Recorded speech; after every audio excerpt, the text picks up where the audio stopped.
reader, allow me to introduce you to my book. Though it might at first appear like many books you've come across, it is far from ordinary. You may, therefore, have some misunderstandings about its nature. The story that awaits you has not been fully told. In fact, its conclusion is not yet known, even to myself. It is in that way that my book is special. It is in that way that you are special. Without you, there is no story. Chapter 1. Normal isn't what it used to be. This is a story about change. Nestled in a shallow valley is the town of Beacon Pines. Far from the town square, across the river, past the neglected welcome sign, a young boy walks alone at dawn. His name is Luca Van Horn, and like you, dear reader, he's here for a reason.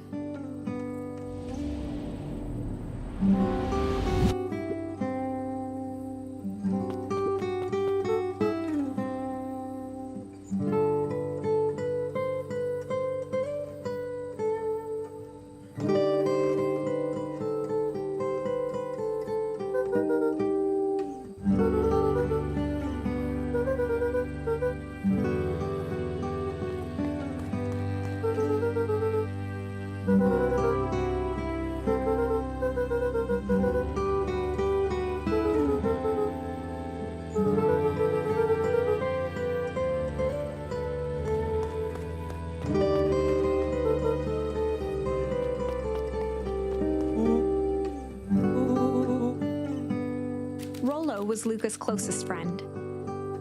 He possessed many fine qualities, but subtlety was not one of them.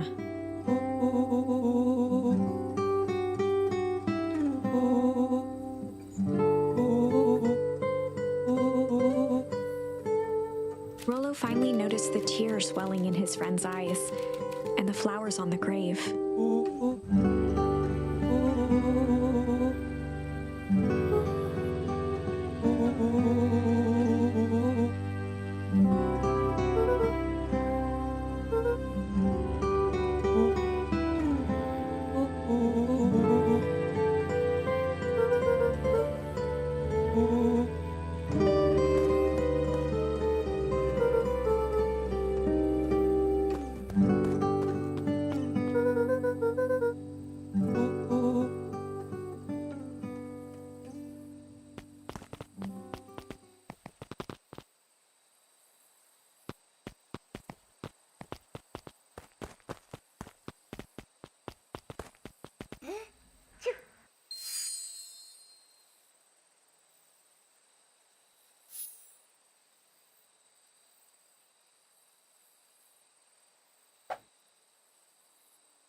Wonderful!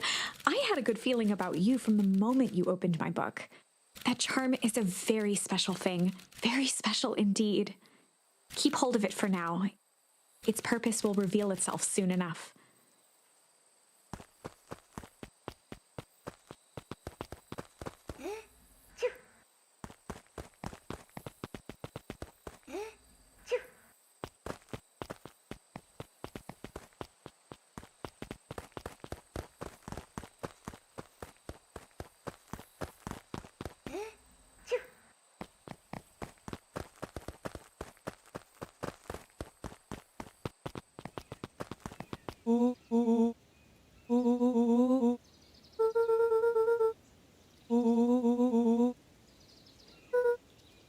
Rollo looked to the side suspiciously.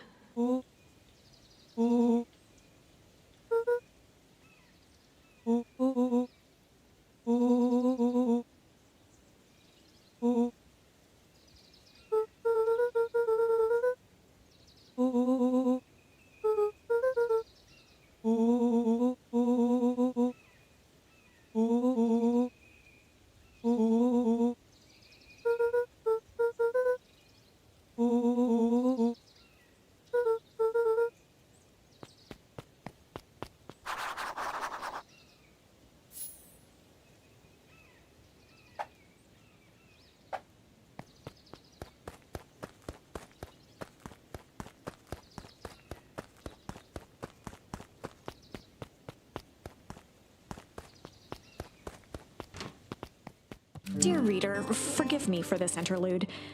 Remember that charm you found in the dandelion patch? There are more of those special charms to discover throughout Beacon Pines. They've been known to reveal themselves to those who are willing. Some of them can be found in this very house. Since Gran had moved in, the house was more peaceful, more orderly, and more covered in flowery fabric.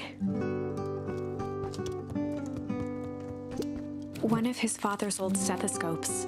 Luca had spent countless hours listening to anything and everything with it.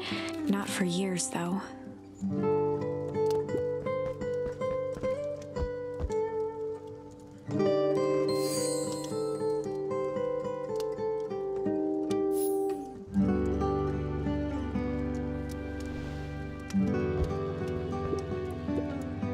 Gran had already lit the fire. She kept a warm house, as if by grandmotherly obligation.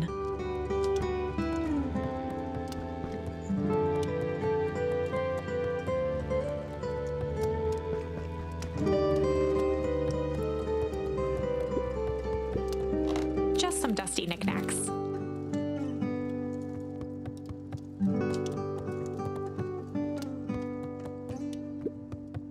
Luca paused at his parents' bedroom door. He just wasn't ready to go in yet. Gran had commandeered the upstairs closet when she moved in. Some things need shelter from a young boy's mischief, she said.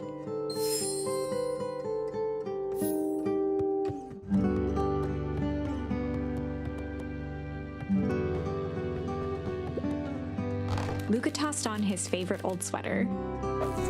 Even though it was the first day of summer, a chill still hung in the air.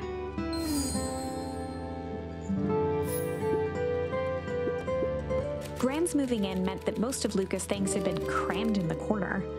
Luca was somewhat annoyed by the situation.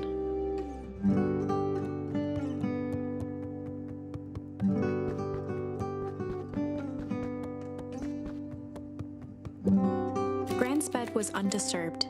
Luca didn't mind that she had a habit of falling asleep in front of the fireplace. It meant that he could read late into the night.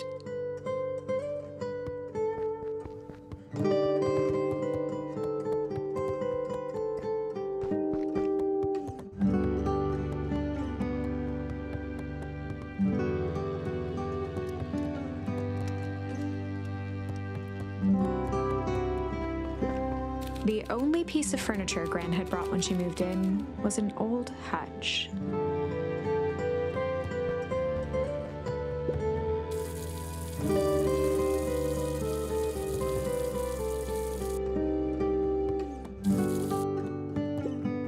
A pair of dull scissors, a broken can opener, a mostly empty bottle of glue, and some loose string.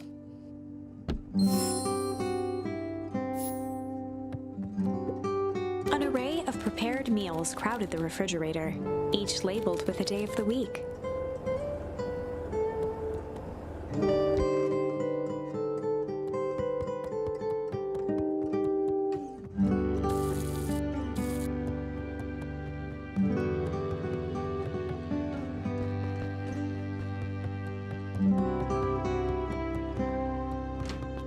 Oh my, this is quite exciting.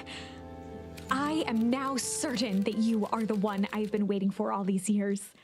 You'll recall I was a bit coy regarding the use of charms earlier. Excuse me, I tend to have a flair for the dramatic.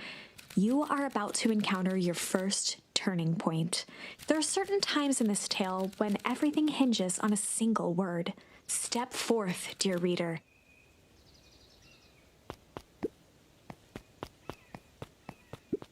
A sturdy old wheelbarrow. Young Luca would spend hours hiding in the bushes, waiting for a chance to jump out and startle his mother. She always enjoyed humoring him by feigning terror.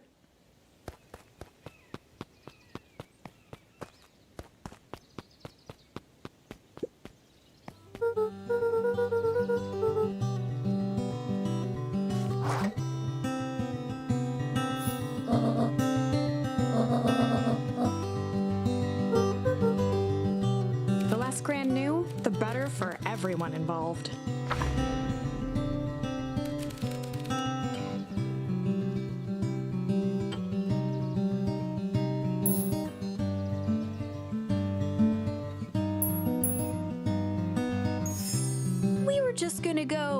chill for the day.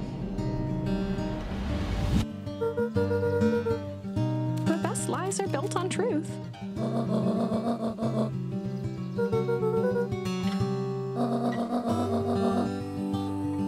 Easy. Impressive.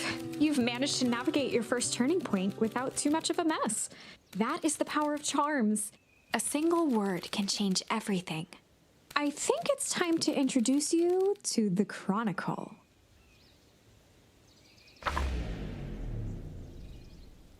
The Chronicle is a record of the decisions you've made. You can see the turning point which has been revealed. At any time, you can use the Chronicle to go back and invoke different charms, creating new branches. Luckily for us, this is the one and only turning point where the charms won't dramatically alter fate. It's the perfect opportunity to experiment with rewriting things. We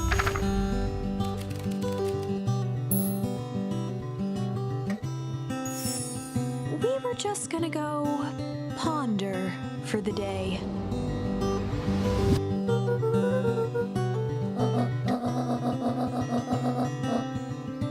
This was Luca's chance to sell his alibi.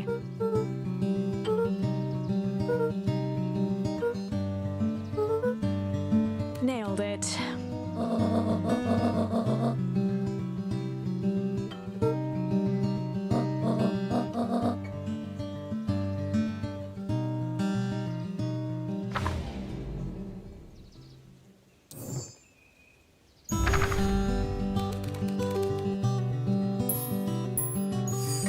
We were just gonna go hide for the day.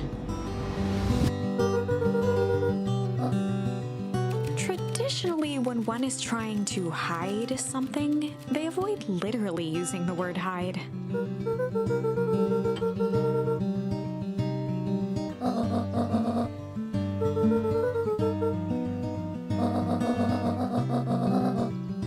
All's well that ends well. A beginner's guide to gardening laid open on the bench.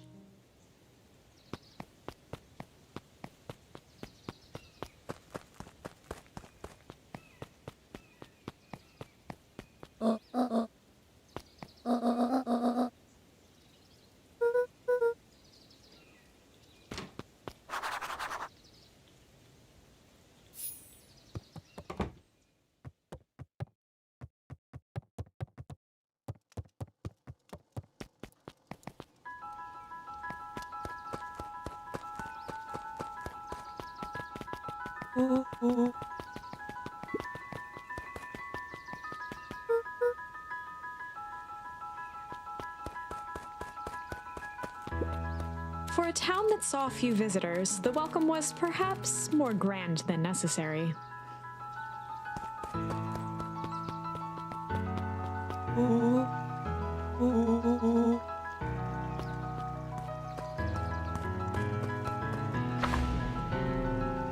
Chapter 2. Welcome to Beacon Pines. For many years, this valley had been a small mining outpost. It wasn't until Sharper Valentine built his fertilizer company that Beacon Pines was established. Over the next 30 years, the town had grown and prospered, until the foul harvest and his sudden death. In the 6 years since, everyone was simply trying to get by.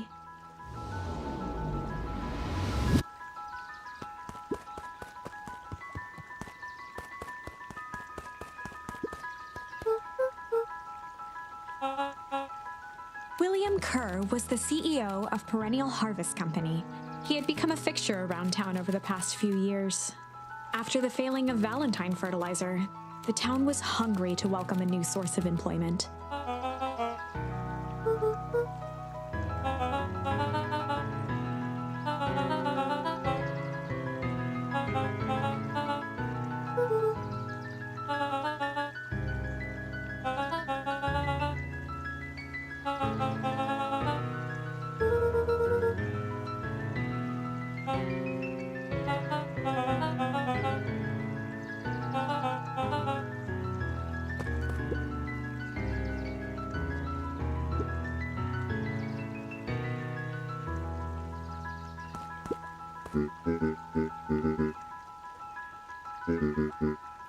Mayor Augustus Valentine was not busy. Flustered, Gus instinctively loosened his tie.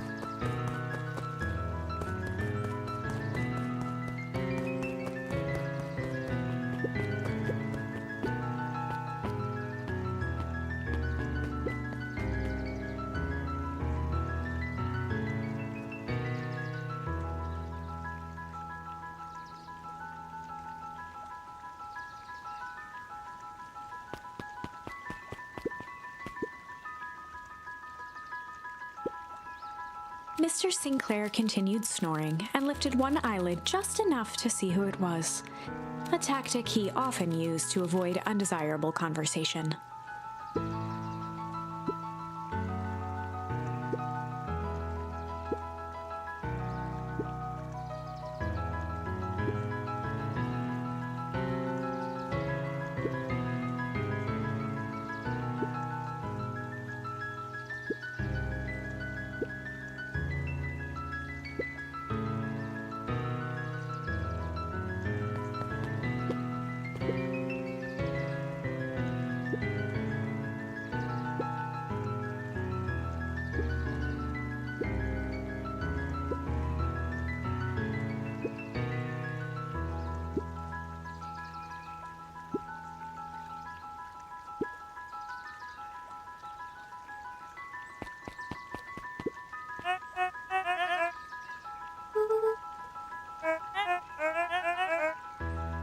He pulled a pen from the pocket of his sweater vest and began to frantically jot something down on a clipboard.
Pete stopped scribbling and glanced up from the clipboard.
Whenever Luca saw his dad's chair by the pond, it reminded him of the days they'd pack up a couple of sandwiches and fish until sundown.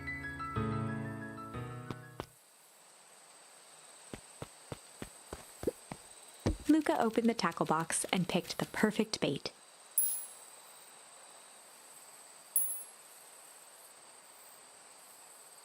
Luca tied a shoestring to the hook. What fish could resist a nice shoestring?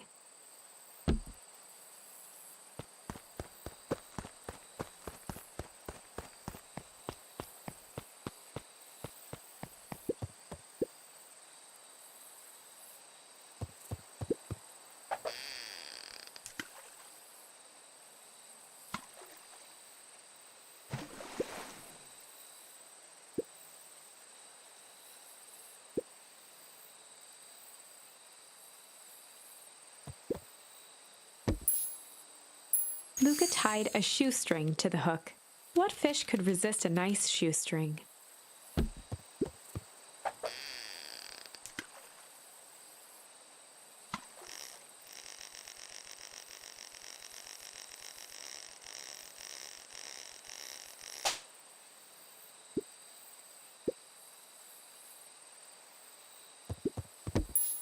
Luca tied a what fish could resist?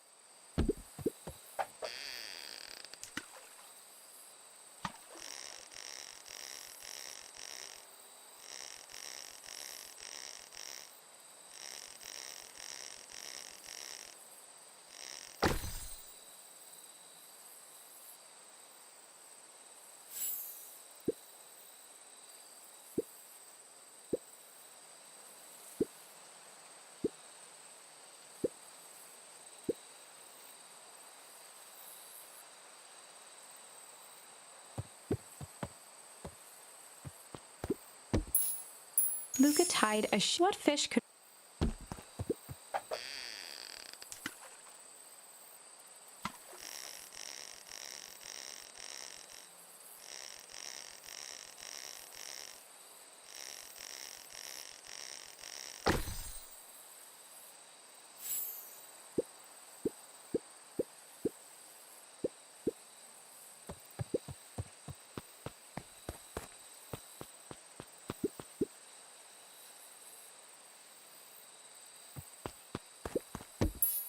Luca gently baited a feather onto the hook, good for skimming the surface.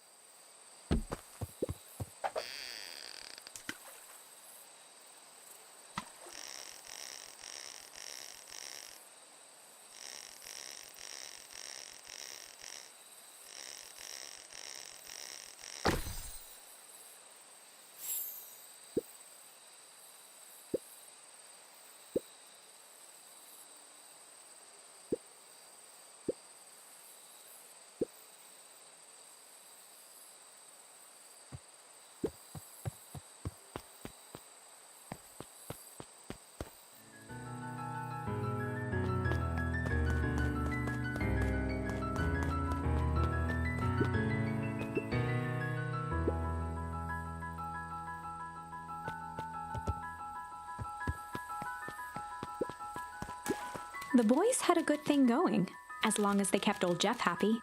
They had an endless source of precious materials to add to the treehouse.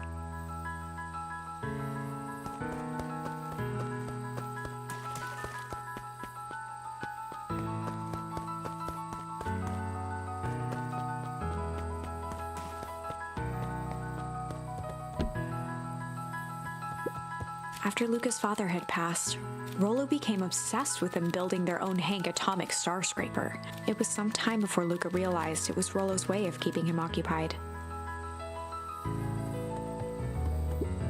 On certain nights, when the clouds were just right, the boys could tune into strange patterns of static. Rollo thinks it's aliens. He always thinks it's aliens.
Lucas' winter coat decommissioned for the summer. With the cold holding out longer than usual, he reconsidered its usefulness.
Miss Hatch could often be found near the fountain, too absorbed in a book to be distracted.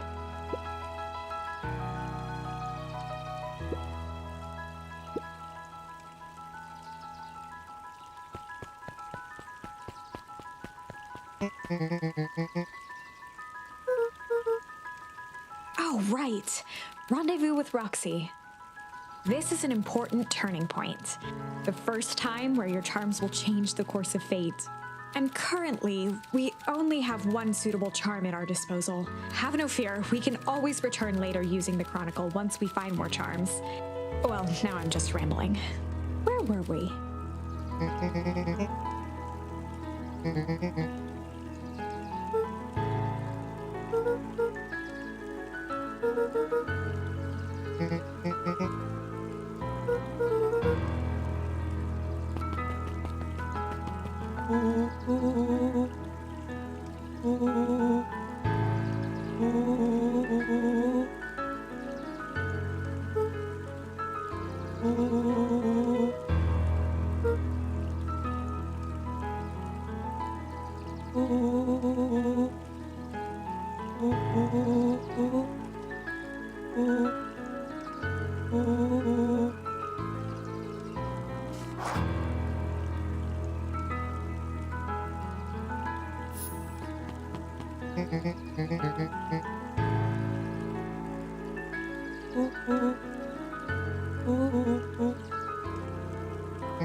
Rollo froze as Roxy took a step toward him, cracking her knuckles.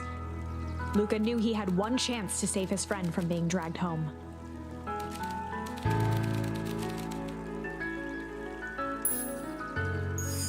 In the past, he found the best way to deal with an enraged Roxy was to be a little chill.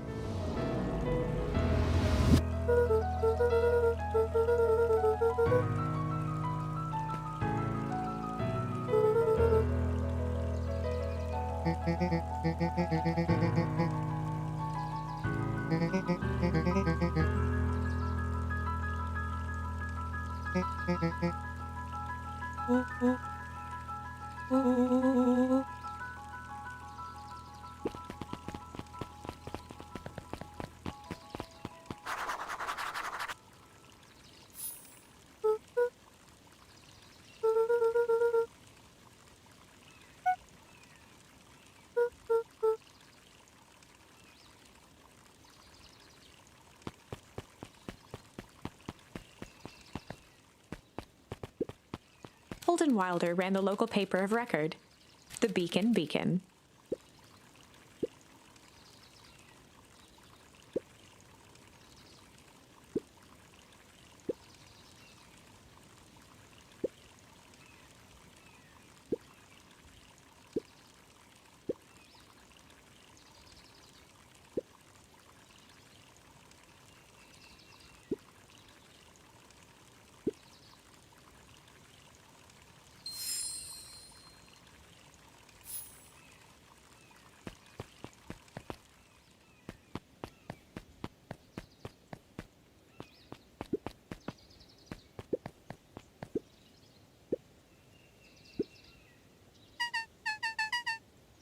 Dawn had dreams of becoming a big-time reporter.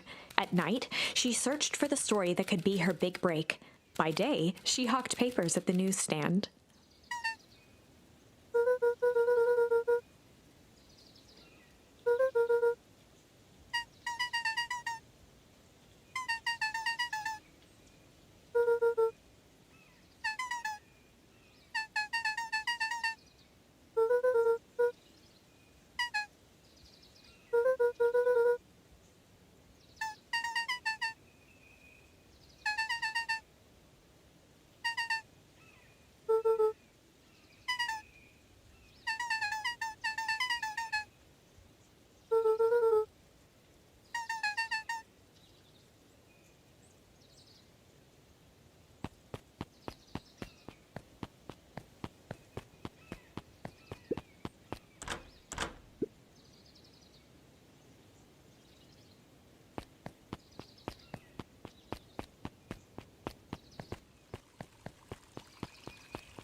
A bit much, if you ask me.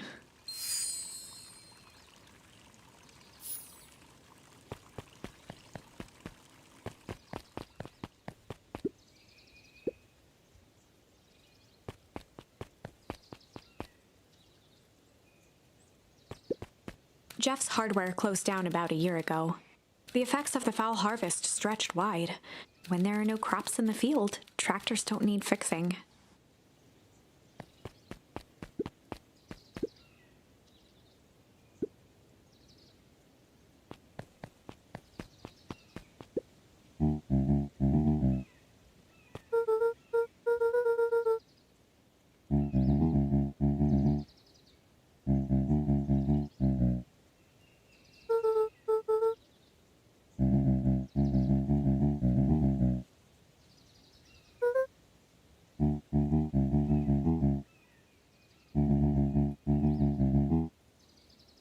A promise Gran regretted the second it was made.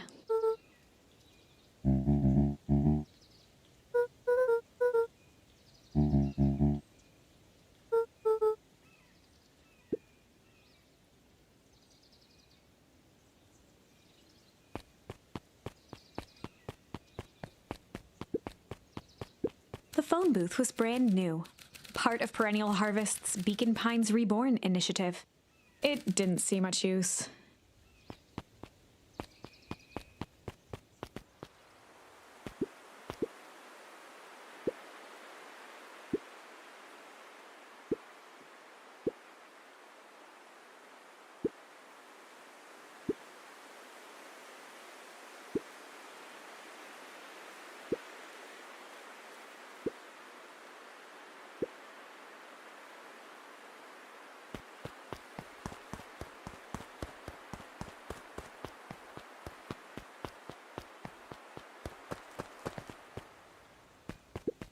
After the foul harvest destroyed their wealth and reputation, the Valentines shuttered off their estate from the rest of town.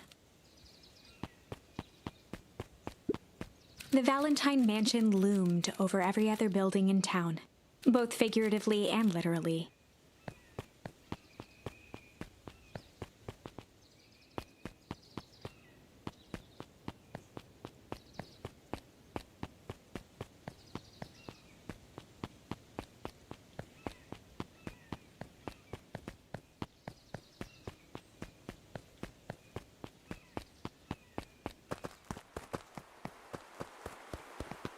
The path led into a small hollow at the edge of Weepwood.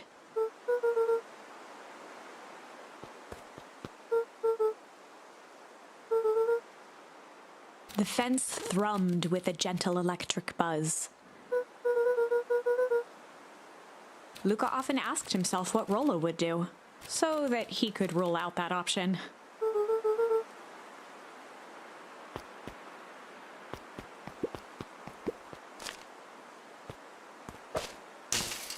As sparks flew from the fence, the light atop that section shut off.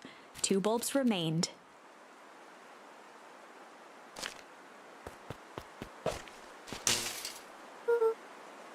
One more to go.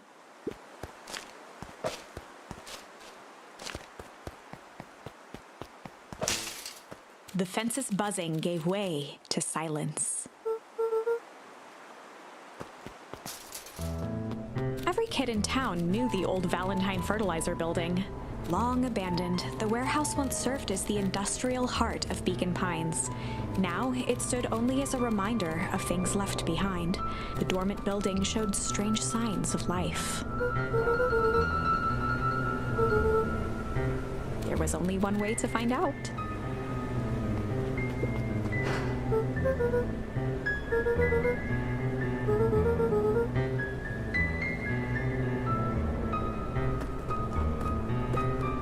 The hose emitted a subtle sound. It was actively draining some kind of liquid. The water looked almost diseased. It flowed slowly into the woods.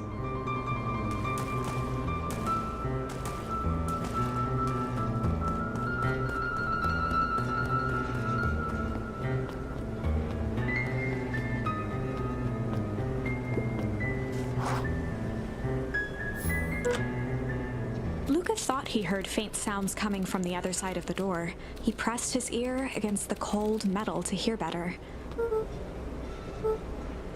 The sound of footsteps grew louder.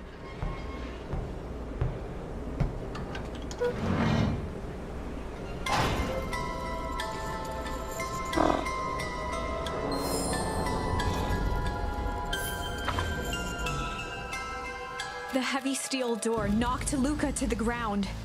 Disoriented, he looked up to see an imposing figure silhouetted in a green glow. It lunged toward him.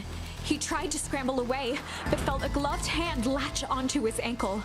Luca watched his fingernails leave trails in the dirt as the hand slowly dragged him back through the door, into the lab, into the green light.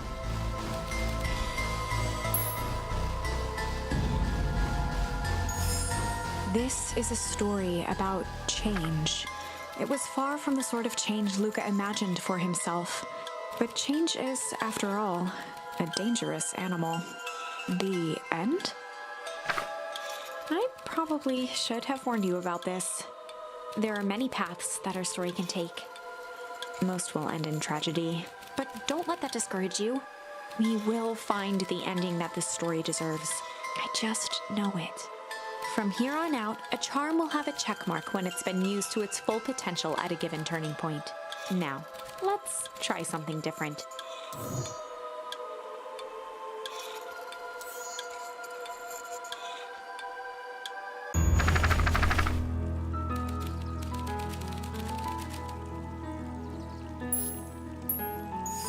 In the past, he found the best way to deal with an enraged Roxy was to be a little shit.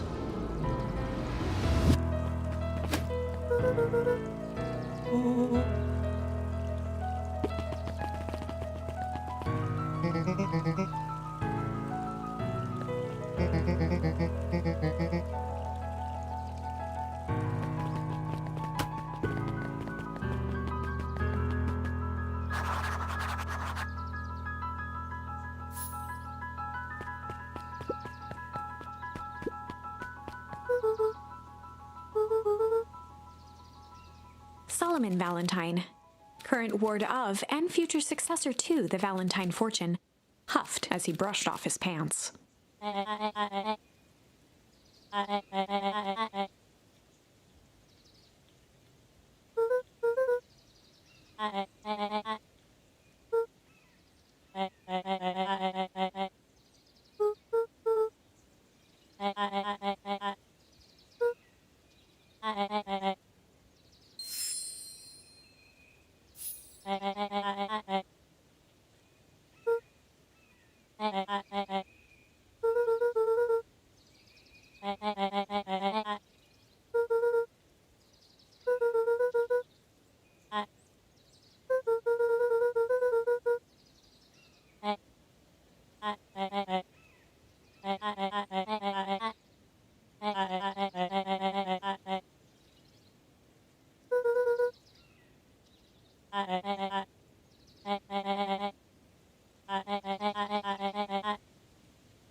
Solomon trifled a gesture toward the approaching heiress Valentine.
As the glowing windows of the old warehouse came into view, Rollo began to bounce excitedly.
The boy sat petrified under the weight of the bag.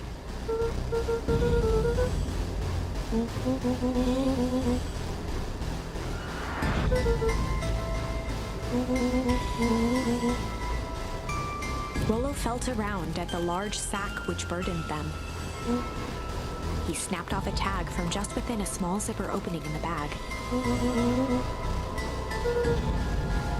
Rollo held the badge up to a faint shaft of light within the dumpster.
Lucas sat in the dark, tracking the sound of Rollo's footsteps as he ran.